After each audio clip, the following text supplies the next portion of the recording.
علیکم ورحمۃ اللہ وبرکاتہ۔ السلام علیکم۔ حضور والا عرض یہ ہے کہ یہ جو سیزن آ رہا ہے نا جس میں تلی وغیرہ ذمہ دار نے اٹھائی ہے، اس سے پہلے گندم والا موسم تھا، تو گندم میں ذمہ دار کو کافی نقصان ہوا ہے، یعنی اس کی جو اصل زر تھی نا وہ بھی مکمل نہیں ہوئی، یعنی اس کی پوری نہیں ہوئی بلکہ نقصان میں گیا ہے۔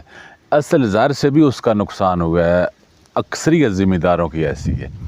اچھا، پھر اس کے بعد آ گیا جناب یہ تلی، تو تلی کا بھی وہ ریٹ نہیں جو پچھلے سال تھا، تلی پہ بھی لوگوں کے کافی خرچے ہوئے ہیں۔ یقیناً بعض علاقوں میں تو آپ نے دیکھا کہ تلی ویسے ہی ختم ہو گئی ہے، ان کی اصل زر بھی پوری نہیں ہوئی، مکمل نہیں ہوئی۔ تو یہاں کچھ شریعت نے جو عشر کا معاملہ ہے، کچھ ان ذمہ داروں کے لیے کچھ رعایت ہے یا کہ نہیں ہے؟ وعلیکم السلام ورحمۃ اللہ۔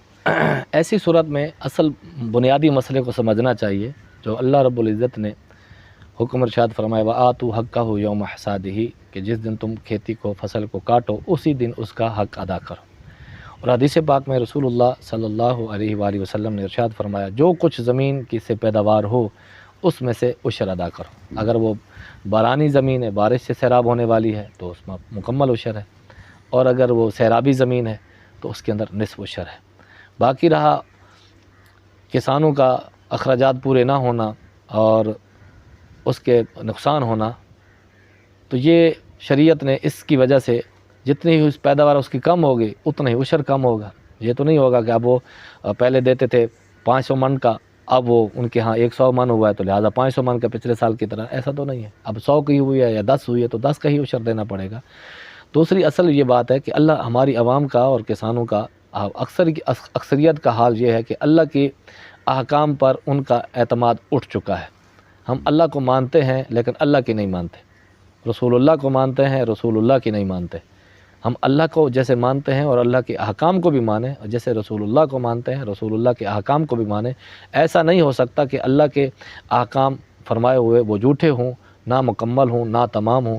اللہ نے ارشاد فرمایا جو اپنے مال کا عشر ادا کرتا ہے، زکوٰۃ ادا کرتا ہے، معاملات کو دین اسلام کے مطابق اپنا کارگزار کرتا ہے تو اللہ تعالیٰ ان کے مالوں کو محفوظ کر دیتا ہے۔ جب انہوں نے تلی کاشت کی تھی یا گندم کاشت کی تھی، انہوں نے تو اللہ پر توکل کر کے زمین میں ہی ڈال دیا تھا، سب کچھ سمجھو گویا کہ اس نے زمین کے سپرد کر دیا۔ اب وہ کیڑے کھا جائیں، مکوڑے کھا جائیں یا کوئی پرندے کھا جائیں، اگر وہ زمین سے ہی نہ ہوگے تو وہ کسان کیا کرتا؟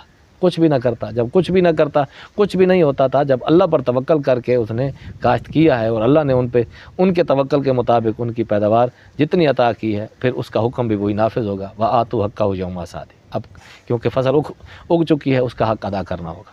اگر وہ ضائع ہو جاتی تو پھر کچھ بھی لازم نہ ہوتا۔ ایسی صورت میں جتنی بھی فصل ہوئی ہے اس کا حق ادا کریں گے، کیونکہ اللہ رب العزت نے دوسرے مقام پر بھی ارشاد فرمایا ہے اللہ تعالیٰ تمہیں آزمائے گا، تمہارے مال کے بدلے میں، مال کے اندر کمی دے کر، اولاد کے اندر کمی دے کر، جانوں کے اندر کمی دے کر آزمائے گا۔ یہ آزمائش ہے، اس کا مطلب یہ نہیں ہے کہ اب وہ صرف 20ویں حصے کے اندر وہ دیکھتے رہیں کہ یہ 10واں 20واں حصہ ہم کیا کریں گے۔ 10ویں 20ویں حصے کے اندر آتا کیا ہے؟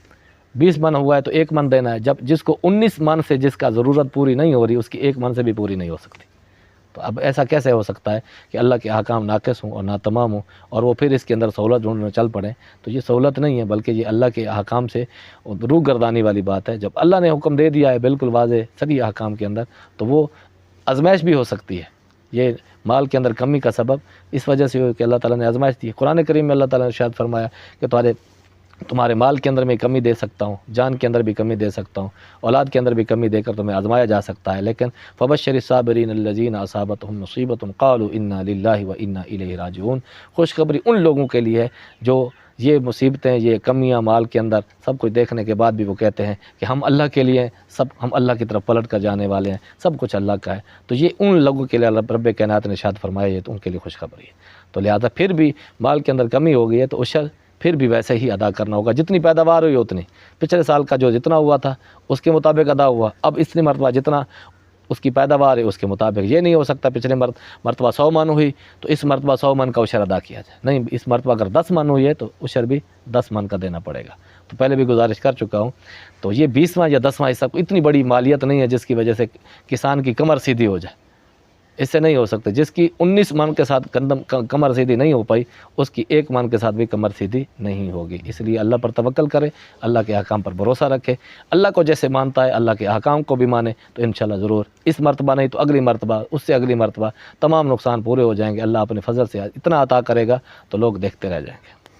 حضور دیکھو، ممکن ہے کہ میرا سوال بھی غلط ہو، اگر غلط ہوا تو آپ اصلاح بھی فرما دیں. جی عرض یہ ہے کہ دیکھو، ایک آدمی مالدار ہے، اس پہ زکوٰۃ فرض ہے. اچھا، کسی وجہ سے اس کا مال تلف ہو گیا تو زکوٰۃ اس کی معاف ہو گئی، اس سے زکوٰۃ ختم ہو گئی. تو کیا عشر کے بارے میں ایسا ہے کوئی حکم یا کوئی اس طرح کوئی شریعت میں کوئی نرمی یا کوئی کمی پیشی؟ شریعت کے اندر تو نرمی ہی نرمی ہے. جی، یہ بات تو نہیں ہے کہ شریعت کے اندر سختی ہے. جو جہاں پر مال زکوٰۃ، وہاں پر زکوٰۃ مال اثر ضائع ہو گیا، زکوٰۃ ساقط ہوگی. اس کا مطلب یہ ہے کہ ابھی سال پورا ہوا نہیں تھا، اس کا مال ضائع ہو گیا، تو جو زکوٰۃ لازم ہونے والی تھی وہ ساقط ہو گئی، وہ ختم ہو گیا. اب زکوٰۃ لازم نہیں ہوگی. جی، تو اگر زکوٰۃ لازم ہو چکی ہے، سال گزر چکا ہے، اور پھر اس کے بعد کئی سالوں کی اس نے زکوٰۃ دینی ہے، اب اس کے پاس مال نہیں رہا، تو زکوٰۃ وہ پچھلے سال والے دینی پڑے گی. جی، ائمہ کا اس میں اختلاف ہے یقیناً. تو اس کے اندر یہ ہے کہ صاحبین کے قول پر بھی فتویٰ دیا جا سکتا ہے، لیکن اصل بات جو یہ ہے کہ جب زکوٰۃ لازم ہو جائے تو اب ساقط نہیں ہوتی. جب لازم ہو چکی ہے تو پھر ساقط. کل مال کسی نے صدقہ کر دیا، زکوٰۃ لازم ہونے کے بعد اگر کل مال صدقہ کر دیا تو وہ سب کا سب صدقے میں چلا گیا. ایسی صورت میں زکوٰۃ ساقط ہوگی. اگر یہاں پر جو زمین کی پیداوار ہے، یہاں پر جتنی پیداوار ہوئی ہے اتنی ہی عشر ہے. یہ نہیں ہے کہ پہلے بھی گزارش کر چکا ہوں، کسی کے پاس 5 کروڑ تھا تو زکوٰۃ اس کو 5 کروڑ کی دینی پڑے گی. جی، تو یہاں پر اگر اس کے پاس 1 لاکھ روپیہ ہے تو زکوٰۃ 1 لاکھ کی دینی ہوگی، 5 کروڑ کی تو اس کو نہیں دینی ہوگی. جی، شریعت کے اندر تو نرمی ہے، جتنا اس کے پاس مال موجود ہے، جتنی عطا ہے، اتنا ہی اس کا صدقہ دینا ہے. صحیح. اس میں تو شریعت کے اندر اتنی نرمی ہے کہ آپ انسان سوچ ہی نہیں سکتا. اب گورنمنٹ کے ٹیکس کی طرف جائیں تو پھر ٹیکس وہ آپ کے زکوٰۃ سے بھی بڑھ جاتے ہیں، عشر سے بھی بڑھ جاتے ہیں. وہاں پر ہم خوشی خوشی دے دیتے ہیں، لیکن جب حکم آتا ہے اللہ کے احکام کو پورا کرنے کا، یہاں پر ہمیں شیطان وہ خوف دلاتا ہے فقر کا، افلاس کا، مفلس ہونے کا، تاکہ وہ، کیونکہ ان الشیطان للانسان عدو مبین. اللہ رب العزت نے ارشاد فرمایا کھلا دشمن ہے، لا تتبعوا خطوات الشیطان، شیطان کے کہنوں پر نہ چلو.